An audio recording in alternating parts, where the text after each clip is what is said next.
Hey guys, welcome back to the All In Podcast. We're here in Franklin, Tennessee, and I've got a very special guest today, Mr. Brian Boyd, who is a lawyer here in Nashville.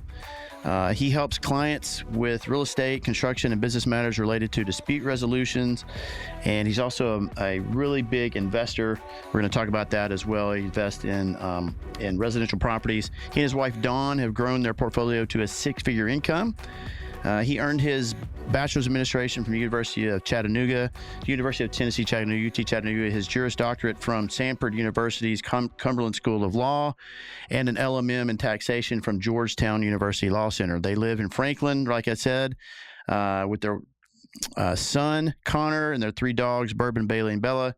And when he's not practicing law with Dawn on their real estate ventures, they can be found he can be found on the Brazilian Jiu-Jitsu mats in his local gym. And I think that's pretty much kind of how we have the connection there. Yeah. So, man, welcome, Brian. Thank you very much for having me. I appreciate your time today. Yeah. So tell us a little bit about how you got started in kind of your journey. And you can kind of start wherever you want, whether it's on the law side or the real estate side. Because, I mean, you're in the real estate purchasing, investing, but then you also help people set up things that they need. So they're in the right place. They've got the right setups. So when they're investing, because it's not just like go buy a property and set it. Please just don't go buy a property. So it started for me and my wife in about 2015. I was looking at my retirement account and seeing it just wasn't growing. And I was dumping cash into my retirement account. I represent a lot of general contractors in the area, and I have one in particular, and I won't mention his name because he's a very private person, but he had this theory. He would build 10 townhomes, sell 7, keep 3, do a cash out refi of those. So he's made all of his money back when he sold the properties. He kept the 3. He did a cash out refi of about 80%. So he's pulled all the money back out and he just kept rolling it. It got to the point where he was making $250,000 a month. And this was back in 2013. So I can only imagine how big he is now. Right. But I started looking at it from a tax perspective. I'm like, well, if you move this and you do this and you do a cost seg study, you've wiped out any liability whatsoever. And by taking the cash out refi, it's not taxable, as you know, because it's a loan. And if you can service that debt, and he just keeps growing. I think he's got a portfolio now of over $100 million here in the Nashville area. And that's just what he has in the Nashville area. I know he's got some up in Kentucky, some up in Indiana, some up in Ohio. But he's my age. He's probably well on his way to being a billionaire. I know his father's a billionaire. And he kept going. So I started looking at that, and I thought, well, if he can do all that, what can I do with my little retirement account? And so, there's a 10 and 10 penalty if you cash out your retirement account. And I looked at him like, I need to figure out a way to make money while I sleep. Okay. So I've got a really good friend, and we were out turkey hunting one day, and he was telling me about his coin laundries, and I started asking about the depreciation schedules on the equipment in there. Like, this will be good. I can cash flow it. It'll offset some income. So I set up a coin laundry, and I did that in 2016. I sold it in 2017 to somebody who just inherited a trust fund. I made a 15% profit on it, and I did 4 things with that money. I paid off a student loan, bought my wife a new wedding ring, bought a couple of shotguns, and I bought my first short-term rental. And from that point forward, my wife was all in on the real estate. So we bought 2 more properties in Mount Juliet. A year later, we sold that short-term rental for a $70,000 profit. And we bought 13 single-family homes in Chattanooga, and we've just kept going ever since. Nice. Yeah. And so we were joking at the beginning, what do people need to do, though? There are things people need to do before they start investing in their first property or after they do, and you can talk about the timing of that, but there's some things they need to do to protect themselves from a legal standpoint. What do they need to do? From a legal standpoint, I would encourage anybody to at least consider an LLC. Yeah. Now, I have layered all of my LLCs to provide us as much protection as possible because this is my retirement. This is how I'm going to exit the 9 to 5. Speak to an attorney. find out the differences between a single member LLC, a multi-member LLC. What are the tax advantages of each? And quite frankly, never have anything in your personal name, ever. The liability there is unlimited. You don't want unlimited liability, at least with a LLC. And if you do the LLC correctly, you are insulated from the liabilities other than whatever assets are in the business. So it's a brilliant use of a limited liability company. Don't use S corporations. Stay away from C corps. Trusts are kind of difficult because if it's an irrevocable trust, you can't really control it. So that's a problem, and you don't really get the benefits of it. Yeah. So along those lines, if someone owns multiple rental properties, should they set up an LLC for each one? No. I know a lot of people out there will disagree with this, but I don't like it. The administrative cost basically strips out the profit. So you've got bookkeepers doing something for every single LLC. Every single LLC will have to have its own bank account, own tax ID. So it's filing its own annual reports. It just becomes an administrative nightmare. Set up one LLC and you can keep your properties in there.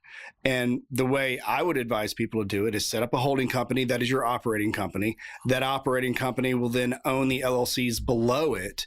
And the way we have set up ours is that we have divided the state of Tennessee into three parts, East, Middle, and West. And we have an LLC for West Tennessee, an LLC for Middle Tennessee, and an LLC for East Tennessee. And that's how we've done it. And then anything outside of the state, we have a separate LLC for that. So how many doors do you guys have now? We're currently at 22 doors. We're down from 33 doors. Okay. And the reason for that is we had a good footprint in Knoxville, and we sold at the top of the market. We had purchased, I think we're all in on these properties for $400,000. We sold after a year and a half for $785,000. We took that, we bought the Montana property, so we consolidated down. We bought up, and that's a short-term rental where these were long-term rentals. So we're looking to generate more cash fast to allow us to continue to deploy that money into the market and buy more doors. Right. So when you sold all those properties, you sold the 13, was it? I did. Yeah. I sold. Yeah. Well, those were 6 doors right there. You sold 6, and I'm assuming you did a 1031 exchange for the Montana. You did not. I didn't. Okay. And here's the reason I didn't do it. Even though there's the depreciation recapture and the capital gains due, we bought up. So our basis in those properties that we sold was $415,000, and when we sold for $785,000, we went and bought a property worth $850,000. So we bought up, and then we did a cost segregation study on that, and it wiped everything out to make us net negative or net neutral for that year. Right. So talk about a cost segregation study. Sure. A cost segregation study is when you take the bricks and sticks of the property, and instead of depreciating the asset over 27 and a half years, what you're doing is you're breaking the house into its individual parts. The appliances, the air conditioner, the lighting, the wires, the flooring, they all have useful lives under the maker's rules under Section 179 of the tax code. And if you depreciate each of those assets individually, what happens is between 5 and 7 years, you take the bulk of the depreciation from the property. And it allows you to, theoretically speaking, accelerate depreciation. Right. You're not really accelerating depreciation. You're just taking the depreciation of the 5, 7, and 15-year property up front instead of 27 and a half years. Yeah, and it's a paper loss. It's a paper loss. Yeah. Yeah. And so do you agree that the average American that's either doesn't own investment property, even a lot that do, don't really understand cost segregation or don't know what it's about? It seems that way to me. I think you're right. And I would go farther, and I would say it's probably the best kept secret that is publicly available to everybody. Right. I mean, this is literally what you had Trump and Hillary arguing about on stage. This is not a political statement, but I mean, this is what they were arguing about on stage. They were saying, because they both constituents use it. Yep. He's just admitting, say, hey, I do use this. It's the rules. I'm just playing within the rules. And so, but it's interesting that when you get into politics, you sort of start it's almost like, hey, let's not talk about something that people don't know about. Let's instead make it something that's like, hey, it's bad. But the reality is, this is something that's available, and really, maybe talk about the spirit of it, because the spirit of really accelerated depreciation, at least in my view, is this idea of helping new business owners. And if you're a short-term rental owner, you're a business owner, but it's to help those people in the early years not get hammered with taxes. Right? That's correct. And I think if we said it this way, is that the policy behind the cost segregation study is to allow developers, real estate investors, to take losses early and save those tax dollars that would otherwise go to the IRS, and use those tax dollars to reinvest and create more housing. Right. And that's the tax policy behind it. That's a great policy because the government can't build all this housing. Right. It's a business move for them. I mean, because they're saying, okay, we'll give you a deduction because we know you're going to reinvest, which is going to create more jobs, which is going to create more tax revenue. So they're giving away a little to get a lot. Right. That is correct. And I don't want to misidentify what we're talking about. We're only talking about depreciation. We're not saying that the real estate investors aren't paying property taxes. No, of course. We aren't saying that they're not paying other taxes, such as employment taxes. This is simply the depreciation of an asset they've already purchased. Mm-hmm. So it behooves everybody to encourage this type of tax policy to build and build and build. Currently, and you know this as well as I do, we're about 2.5 to 3.5 million houses short in this country right now as we sit here. Yeah. At least that number. Yeah. So this encourages developers and real estate investors to go out and keep investing, keep building. Sure. And it seems to me that, the more that you have people investing, the more builders, developers are building, the more jobs it's creating. It's boosting the economy. We all know that the real estate is what is really the driver of the American economy. It's housing. Absolutely. It's absolutely housing. Housing suffers. We're all suffering. Yeah, everyone feels it in some form or another. Absolutely. And you know as well as I do, because we live in the same community, that there is building going on left and right. And the number of jobs that is created for people, not only the contractors and the builders that are building now, but everybody that comes after those people. Yeah. The landscapers, the pool installers, and, we're kind of unique in the Franklin area, but it has generated this microcosm of an industry and an economy just around the building of a single house. Yeah. So what do you say? You've got somebody out there, a listener, and they're saying, hey, man, I really want to invest in a property, but gosh, these rates are insane. And, too high. I can't make the numbers work. I know what I think about that, but what do you say to that? So if people are concerned about the interest rates, look, if you look, and you've been in this business for a long time, these interest rates are nothing near what they were in the 80s. Mm-hmm. And people were building. I wasn't doing this in the 80s, by the way, but yes. Right. But even in, I want to say in like 07, they went up to 7%, something like that. Yeah. So. And if you remember the 90s, they were, 6, 7, 8, 9%. For sure. Even then. Yeah. And it didn't stop people from buying properties. As long as you can make your numbers work, look, get in now. Your margin might be slim this first year, but refi. Right. Refi out when the rates drop. That's what we do. Yeah, and I think that the important thing to remember, guys, is that, like Brian said, when you're talking about the margins, sometimes cash flow it's really only one component of it. So if you can cash flow even a couple $100, you definitely need reserves. So because things do go wrong with a property, you do need a property manager if you're not going to manage it yourself.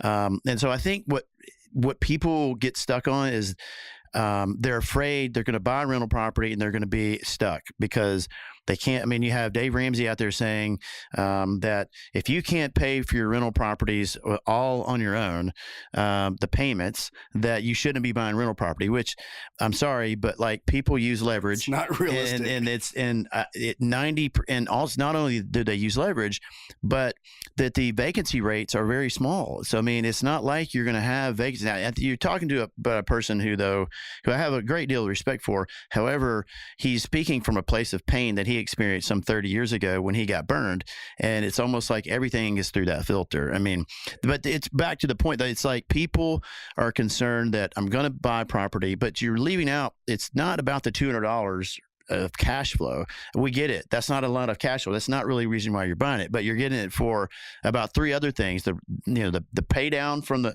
loan from that the tenant's doing, the taxes that you get, and I'm leaving one out. You're missing appreciation of the home itself. So the house is going up in value. The tenant's paying it down. You get those huge tax breaks, and the tax breaks can actually filter over and help you with other aspects of your life and offset other income. Absolutely, and I can't stress enough that appreciation needs to be considered into every purchase, at least 3 to 5% a year. I think this year in Tennessee, we're seeing about an 11% appreciation around the area. Moreover, statewide, we're seeing 16%. Last year, we saw 22%. Right. So these are incredible numbers. And as that number goes up, that's equity you can tap into to leverage to buy the other property. So I try to explain it to people like this. If I have $100,000 in my hand, am I going to go buy one property for $100,000 in the hopes that I'll make $1,000 a month off that property, even though it's free and clear? No, I'm going to take that $100,000 and I'm going to buy 4 properties. I'm going to put $25,000 down on each property. And after you do all the numbers, I'm going to make more than $1,000 a month with the same $100,000 down. Yeah. And I think the other big thing is, I think people don't think about is, let's say you do buy a property and we just have a 10% dip or something. And that, the thing is, you don't lose until you sell the property. So just because the property value goes down, nothing really happens unless you sell it. And so historically, if you look at a chart from left to right, the real estate graph, the appreciation has always gone up over time. So does everything go up in a straight line? Nothing does in any asset class, right? I mean, but you're going to have some small dips. But I think sometimes people are just so scared to get into the market of real estate investing. And again, we're not talking about people that are out there that are Pace Morby followers and Justin Colby students, but more talking about people who are just only been doing 401ks like you and I used to do. Only been doing IRAs like you and I used to do. And then all of a sudden you said, there's a better way. And you start to see someone else, and all of a sudden now they're financially independent, or this person is really on their way to financial independence. I can do that. And so then you start making these moves, but you got to have the right setup. You got to have people that are in your corner like you to actually help set up with the proper formations of these entities to help protect you from liability, so that someone slips and falls, they're not suing you and taking your primary residence. Absolutely. And that liability shield is incredibly important, especially when you have built something. You don't want to wipe it all out with one lawsuit. It's not enough to have just an umbrella policy. No, it's not. So for us, and the way I have structured ours, is we have multiple LLCs. Each LLC has its own general liability policy. It's got a business policy. Mm-hmm. Then we have a commercial umbrella policy. Each house is insured. Mm-hmm. So each house has homeowners insurance. So we have layer after layer after layer of insurance coverage, but we're also running the business correctly so that if there ever is a lawsuit, nobody's piercing our corporate veil. Nobody's getting through our personal assets. Yeah. So what's the best way, do you think, for somebody to get started with the first property? I think in order to get started with your first property, you need to educate yourself. That's the most important thing. You need to listen to podcasts, read books, go to meetups, talk to people. It's a big one, meetups. Absolutely. You have to be around people that are like-minded. The next step, I would just start browsing realtor.com, browse the MLS, browse Zillow. Just get an idea of what you're interested in. Understand the difference between short-term, long-term, commercial, storage units, mobile home parks. Understand what they all do. Yeah. What's the difference? Make friends with a wholesaler. That's where you're going to find these people. Absolutely. Try to figure out what your goals are. And your goals will change, and that's fine. And you can change with your goals. But aim small, miss small. Don't go out and buy a 5-bedroom, 6.5 bath and expect it to Airbnb and generate $200,000 a year. It's not going to happen. Right. Go buy a 3-bedroom, 2.5 bath in a bedroom community that has a low HOA fee, and rent that out and cash flow it for your first year. And then look for your second.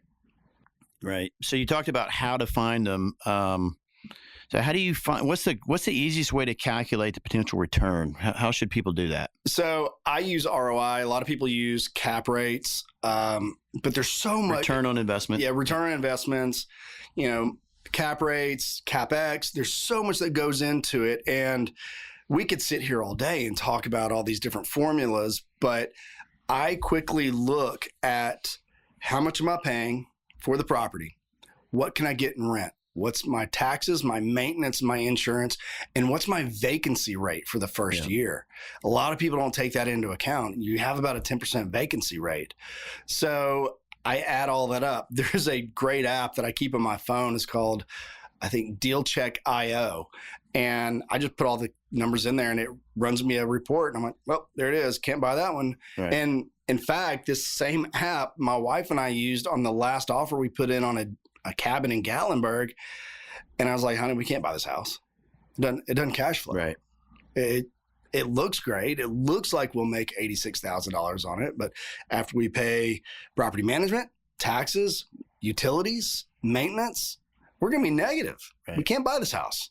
Right. And it's a free app, and I use apps all the time for things. And at the end of the day, one of the best ways is to really find somebody that's doing it already and find out what they're using, like this app that you're talking about, or some sort of spreadsheet or worksheet that they're using to plug in the numbers.